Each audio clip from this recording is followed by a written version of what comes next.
สวัสดีครับคลิปที่2สำหรับเย็นนี้คลิปที่2สำหรับเย็นนี้ทุกคนพอลงคลิปกันได้บ้างหรือยังครับคลิปวิดีโอนี้ผมจะมาพูดถึงเรื่องเกี่ยวกับเราทำงานนะครับเกี่ยวกับเราทำงานเหมือนเริ่มเลยเนาะงานนี้ก็มันถ้าเราทำงานมันทำอะไรก็เป็นงานไปหมดนะฮะใช่ไหมการบ้าน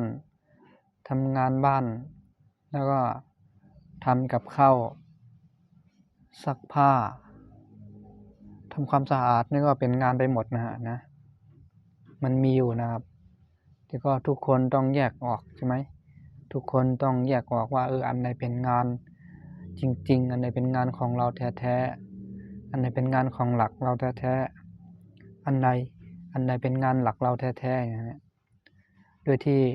ไม่ต้องเป็นลูกน้องลูกจ้างใครเพื่อจะหาเงินใช่ไหมเพื่อจะหาเงินกว่าจะได้มาทุกบาททุกสตางค์เนี่ย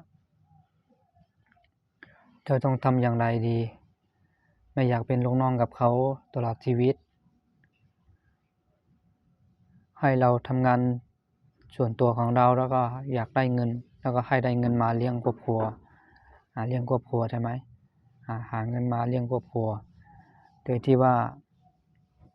1เราต้องมีฝีมือใช่ไหมนะครับอันดับที่1เราต้องมีเงินเดี๋ยวผมพูดใหม่อันดับที่1เราต้องมีเงินอันดับที่2เราต้องมีฝีมือแล้วต้องมีความรู้นิดหน่อยต้องมีฝีมือนั่นแหละนะฮะไม่ว่าเป็นงานอะไรก็แล้วแต่งานเชื่อมเหล็กงานก่องานช่างงานไม้เราต้องมีฝีมือใช่ไหม2เราต้องมีเครื่องมือนะครับ2เนี่ยเราต้องมีเครื่องมือสำคัญที่สุด3เราต้องมีคนช่วยเราต้องมีคนช่วยประมาณ1คน2คนอย่างเงี้ยพอ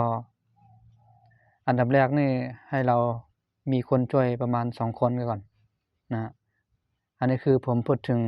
เรื่องงานฝีมือนะเรื่องงานฝีมือของเราจะมีคนช่วยสัก2คนช่วยกันไปช่วยกันไปอะไรคิดไม่ออกทำไม่ได้ทำไม่ถูกอย่างเงี้ยเราก็ช่วยกันแก้ช่วยกันบอกช่วยกันทำอันนี้มันจะดีแล้วก็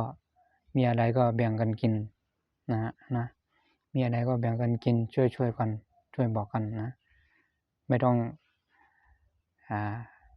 ใส่เขาแล้วไม่ต้องขึ้นเสียงใส่เขาตอนเวลา